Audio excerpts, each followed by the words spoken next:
तपाई यतिखेर हेर्दै हुनुहुन्छ त्रिशुली खबर टिभी। 24 घण्टा ताजा खबरको लागि हाम्रो च्यानललाई सब्स्क्राइब गर्नुहोला, नजिक रहेको बेल आइकन दबाई हामीसँग जोडिनुहोला। भर्खरै आयो निकै खुसीको खबर। सँगै निर्वाचन लड्ने तयारीमा कुलमान घिसिङ। माओवादीले कुलमानलाई उम्मेदवार बनाउन चाहेको हो त? यस्तो छ भित्री कारण। कुन पार्टीबाट लड्दैछन् त कुलमान घिसिङ? यसबारे सम्पूर्ण जानकारी। काठमाडौँका मेयर बालेन्द्र शाहको एकपछि अर्को एक्सन। काठमाडौँका मेयरको अवैध संरचना हटाउने अभियान थालिसकै तातेका छन् अन्य नगरपालिका पनि। मेयर हेटौडामा पनि नगरपालिकाले गर्न थाल्यो घर तोडफोड। सत्तारूढ गठबन्धनको कार्यदलले बैठक आज बस्दै सिट बाँडफाँड बारे छलफल हुने। झापा एकबाट अन्यत्र चुनाव लड्दिन, तेस्रो ट्रायल हो, पास हुन्छु, विश्वप्रकाश शर्माको दाबी। विद्युत प्राधिकरणका कार्यकारी निर्देशक कुलमान घिसिङलाई काठमाडौँमा उम्मेदवार बनाउन प्रचण्डलाई कार्यकर्ताको सुझाव। गोर्खामा बाबुराम भट्टराई र नारायण काजी श्रेष्ठको रस्साकस्सी। काङ्ग्रेसको साथ कसलाई? एमाले अध्यक्ष केपी शर्मा ओली आज कञ्चनपुर जाँदै सांसद बुढाथोकी र प्रदेशसभा सदस्य लामा नेकपा एमालेमा प्रवेश। जिल्ला कार्यकर्ताको तानातानमा माधव कुमार नेपाल जाने कता रौतहट कि काठमाडौँ? यसबारे पनि जानकारी। महाअभियोग प्रकरण जबरासँग आजदेखि बयान लिने र केपी शर्मा ओलीसँग 31 सिटमा दाबी गर्दै साना राजनीतिक दल 15 सिट छाडेर 150 आफूले राख्ने नेकपा एमालेको रणनीति। तिजले एकताबद्ध भएर अगाडि बढ्न महिलालाई प्रेरणा गर्ने ओलीको भनाई। मोरङ 3बाट सुनिल शर्माको एक नाम सिफारिस। ओलीको यस्तो घोषणाले 2000 माओवादी एमालेमा प्रवेश।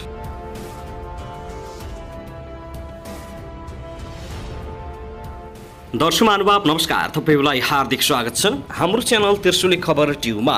यदि हाम्रो च्यानललाई अहिलेसम्म सब्स्क्राइब गर्नु भएको छैन भने सब्स्क्राइब गरी नजिक रहेको बेल आइकन दबाई हामीसँग जोडिनुहोला। दर्शक महानुभाव सदा झैं आज पनि हामी तपाईहरुमाझ निकै महत्त्वपूर्ण अपडेटका साथ उपस्थित भइसकेका छौं। यो भिडियोलाई अन्तिमसम्म हेरी हामीले साथ दिनुहोला।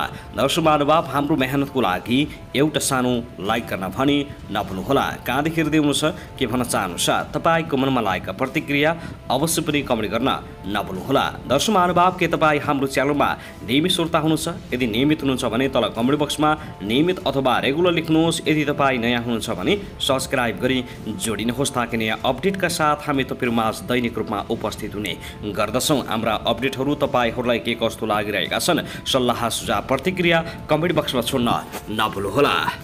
दर्शक महानुभाव, आउनुहोस् अब पहिलो खबरतर्फ लागौं। सत्तारूढ गठबन्धन आसन्न निर्वाचनका लागि सिट बाँडफाँडको रस्साकसीमा जुटिरहेका बेला संसदको प्रमुख प्रतिपक्षी दल नेकपा एमाले पनि चुनावी तालमेलको आन्तरिक तयारीमा जुटेको छ। संसदीय शक्तिका आधारमा दोस्रोदेखि छैटौं स्थानसम्मका दलहरूले चुनावी गठबन्धन गरेर संसदको ठूलो दल नेकपा एमालेलाई घेराबन्दीको प्रयास गरिरहेका छन्। सत्ताको नेतृत्व गरिरहेको काङ्ग्रेस, नेकपा माओवादी केन्द्र, एकीकृत समाजवादी, जनता समाजवादी, नेपाल समाजवादी दल, राष्ट्रिय जनमोर्चा लगायतका शक्तिले आगामी प्रदेश सभा र प्रतिनिधि सभाको चुनावमा गठबन्धन गर्ने निर्णय गरेका छन्। मधेसलाई मुख्य आधार बनाएर राजनीति गरिरहेको महन्त ठाकुर नेतृत्वको लोकतान्त्रिक समाजवादी पार्टी चुनावी सहकार्यका लागि प्रधानमन्त्री शेरबहादुर देउवासँग संवादमा जुटिरहेको छ।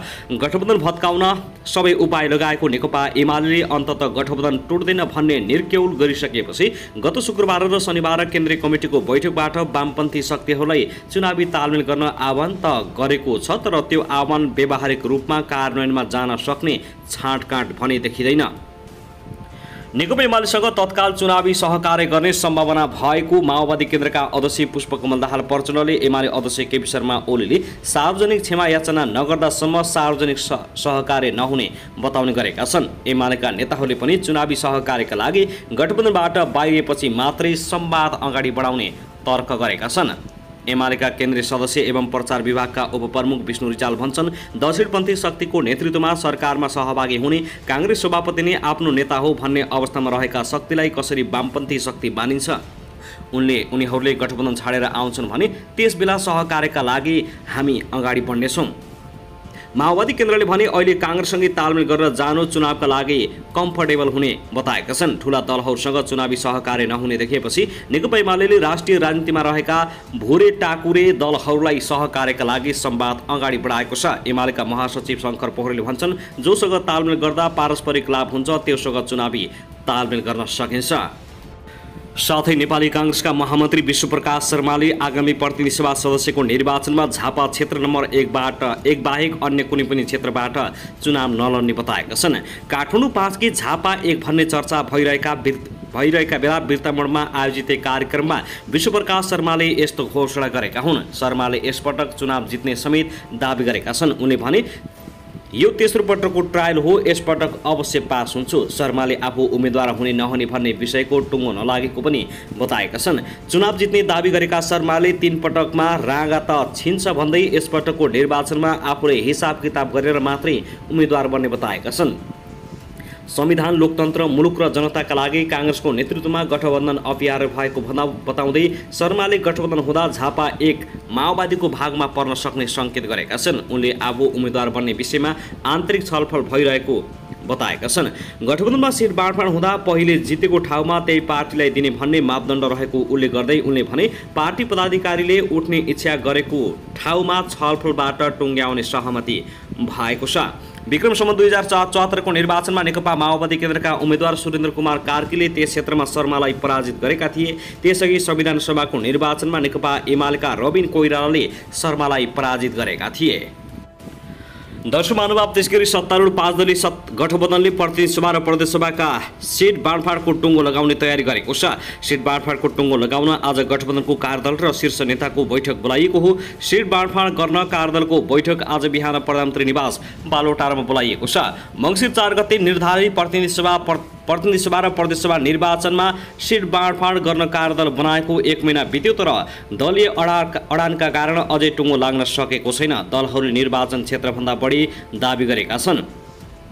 गठबन्धनमा रहेको कांग्रेसले 100 सिट, माओवादीले 60 सिट, नेकपा यसले 40 सिट तथा जसपाले 32 सिट दाबी गरेको छ। यस्तै जनमोर्चाले 2 सिट दाबी गर्दै आइरहेका छन्। यसअगाडि कार्यदललाई भदौ पहिलो साताभित्र प्रतिवेदन बुझाउन समय दिएको थियो। कांग्रेसका नेता डा शेखर कोइरालाले गठबन्धन गर्दा जितेको ठाउँमा कांग्रेसले छान्न नहुने बताएका छन्। उनले 100 सिटभन्दा कम गरेर कांग्रेसले गठबन्धन गर्न नसक्ने बताउँदै आइरहेका छन्। कोइरालाले 100 भन्दा कम सिटमा गठबन्धन भयो भने पार्टीभित्रै विद्रोह सुरु हुने अभिव्यक्ति दिएका छन्। गठबन्धनका शीर्ष नेताको बैठक पनि बुधबार नै प्रधानमन्त्री निवास बालोटारमा बोलाइएको छ। साँझ 5 बजे गठबन्धनमा आबद्ध शीर्ष नेताको बैठक बस्ने बालोटार स्रोतले जानकारी दिएको हो। गठबन्धनमा अहिले 5 दल छन्, तर कांग्रेस सभापति शेरबहादुर देउवाले मधेस दल शक्ति, लोकतान्त्रिक समाजवादी पार्टीलाई समेत गठबन्धनमा जोडेर जानुपर्ने भन्दै आइरहेका छन्। बाबुराम भट्टराई नेतृत्वमा गठबन्धन भएको नेसपाले पनि गठबन्धनमा बार्गेनिङ गरिरहेको छ। आगामी मङ्सिर 4 गते हुने प्रतिनिधि सभा र प्रदेश सभाको निर्वाचनका लागि सबै दलले भदौ 20 गतेभित्र उम्मेदवारीको सिफारिस निर्देशन दिइसकेका छन्। दर्शक महानुभाव, त्यसगरी नेपाल विद्युत प्राधिकरणका प्रबन्धक निर्देशक कुलमान घिसिङले मङ्सिर 4 मा हुने चुनाव लड्ने आकांक्षा देखाएका छन्। उनी प्रतिनिधि सभा निर्वाचनमा लड्नका लागि माओवादीसँग निरन्तर छलफलमा रहेको नेताहरूले बताउने गरेका छन्। नेकपा माओवादी केन्द्रका प्रस्ताविक पोलिट ब्युरो सदस्य महेश्वर दाहालले घिसिङले माओवादीको तर्फबाट चुनाव लड्नका लागि आकांक्षा राखेको पुष्टि गरेका छन्। कुलमान घिसिङले चुनाव लड्न इच्छा राख्नु भएको छ। उनले भने माओवादीसँग भएको छलफल अनुसार नै अध्यक्ष प्रचण्डले सङ्केत पनि गर्नु भएको हो। घिसिङले कहाँबाट चुनाव लड्ने भन्ने बारे चाहिँ छलफलकै क्रममा रहेको बताएका छन्। घिसिङले काठमाडौँ क्षेत्र नम्बर 3 बाट चुनाव लड्ने चर्चा चलिरहेको छ, तर दाहालले भने काठमाडौँ 3 वा रामेछाप कहाँबाट उठ्ने बारे पार्टीले निर्णय गर्ने बाँकी रहेको छ। घिसिङको गृह जिल्ला रामेछाप भएकाले त्यहाँ पनि उनको राम्रो प्रभाव रहेको बताइन्छ। घिसिङ माओवादीकै जोडबलमा दोस्रो कार्यकालका लागि विद्युत प्राधिकरणको प्रबन्धक निर्देशक भएर गएका थिए। उनी कार्यकाल नसकिँदै प्राधिकरणबाट राजीनामा दिएर चुनाव लड्ने योजनामा लागेका हुन्। घिसिङले भने यसबारे मुख खोलिसकेका छैनन्। चर्को लोडसेडिङको मारमा देश रहेको बेला लोड सेडिङ गरेपछि घिसिङको लोकप्रियता ह्वात्तै बढेको थियो। शनिबार माओवादीको उपत्यका विशेष प्रदेश कमिटी बैठकमा अध्यक्ष प्रचण्डले काठमाडौँमा बालेन शाह भन्दा चर्चित उम्मेदवार खडा गर्ने बताएका थिए। उम्मेदवार पनि नयाँ मान्छे लिएर आउने सोच्दैछौँ। नयाँ मान्छे, तपाईहरूले सोच्दै नसोचेको मान्छे ल्याउने विचार मेरो छ, प्रचण्डको भनाइ थियो। माओवादीले लोकप्रिय उम्मेदवार उठाएर काठमाडौँमा प्रभाव बढाउने रणनीति बनाएको छ। माओवादीको गत केन्द्रीय समिति बैठकमा शहरी क्षेत्रमा पार्टी कमजोर भएको भन्दै विशेष योजना बनाउनु पर्नेमा नेताहरूले नेतृत्वलाई सुझाव दिएका थिए।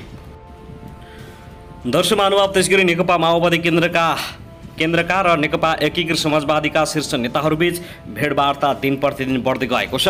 मंगलबार कोटेश्वरी स्थित व्यापारी चन्द्रलाल श्रेष्ठको निवासमा नेकपा माओवादी केन्द्रका अध्यक्ष पुष्पकमल दाहाल प्रचण्ड र नेकपा एकीकृत समाजवादीका अध्यक्ष माधव कुमार नेपाल लगायतका शीर्ष नेताहरूबीच भेटवार्ता भएको हो। हिजोको छलफलमा पूर्व प्रधानमन्त्री झलनाथ खनाल, नारायण काजी श्रेष्ठ, वर्षमान पुन पनि सहभागी थिए भने अध्यक्ष नेपाल र नेता श्रेष्ठबीच मङ्सिर 4 गते हुने सँगै निर्वाचनबारे बनेको कार्यदलको मस्यौदा साझा अवधारणा पत्रबारे छलफल भएको थियो। उनीहरूबीच अहिले भइरहेको छलफलमा सङ्घ र प्रदेशसभाको निर्वाचन अन्तर्गत बनेको कार्यदलको मस्यौदा साझा अवधारणा पत्रमा हस्ताक्षर हुन सक्ने जनाइएको छ। दर्शक महानुभाव, त्यसगरी प्रतिनिधि सभाको महाअभियोग सिफारिस समितिले निलम्बित प्रधान न्यायाधीश सोलेन शमशेर जबरासँग आज बुधबार बयान लिँदैछ। बिहान 11 बजे बस्ने बैठकमा समितिले जबरासँग बयान लिन लागेको हो। यसअघि भदौ 7 गते बसेको समितिको बैठकले जबरालाई बयानका लागि बुधबार बोलाउने निर्णय गरेको थियो। यसअघि समितिले जबरा विरुद्ध कागजात तथा जानकारी भए उपलब्ध गराउन आग्रह गरेको थियो। सङ्घीय संसदले भदौ 10 गते सार्वजनिक सूचना जारी गरी राणा विरुद्धको प्रमाण उपलब्ध गराउन भनेको छ। सर्वोच्च अदालत बार एसोसिएसनले समितिलाई प्रमाण उपलब्ध गराएको छ। एसोसिएसनले प्रमाणका रूपमा जबराले विभिन्न मितिमा गरेका फैसला, विभिन्न मितिमा पत्र पत्रिकामा आएका सामग्री पेश गरेको जनाएको छ। दर्शक महानुभाव, त्यसगरी यता भने नेकपा एमालेका पोलिट ब्युरो सदस्य महेश बस्नेतले सामाजिक सञ्जालमा भाइरल भएको फेक भिडियो आफूसँग जोडिएको भन्दै गम्भीर आपत्ति जनाएका छन्। स्थानीय चुनावमा सिन्धुपाल्चोक चौतारा नगरपालिकामा माओवादीका तर्फबाट सभामुख अग्निप्रसाद सापकोटाको भाइ कृष्णप्रसाद सापकोटालाई टिकट दिएपछि मनोनयन दर्ता गर्न जाने क्रममा माओवादीकी निवर्तमान मेयर अमान सिंह तामाङ पक्षका कार्यकर्ताबीच भएको विवादको भिडियो हालेर आफ्नो चरित्र हत्या गरेको बस्नेतको दाबी छ। सोही झडपको भिडियो सामाजिक सञ्जालमा महेश बस्नेतलाई भक्तपुरमा वाइसिल कार्यकर्ताले लखेटेको भन्दै चर्चा भएको थियो। उनले झुटा प्रचार गरिएकोमा गम्भीर आपत्ति जनाउँदै चरित्र हत्या गर्ने अराजक तत्त्वहरूलाई कानुनी कारबाही गर्ने चेतावनी दिएका छन्। उनले फेसबुकमा लेखेका छन्, तत्काल साइबर क्राइममा जानकारी गराई आवश्यक कानुनी प्रक्रिया अगाडि बढाउने समेत सम्पूर्णलाई जानकारी गराउँदछु।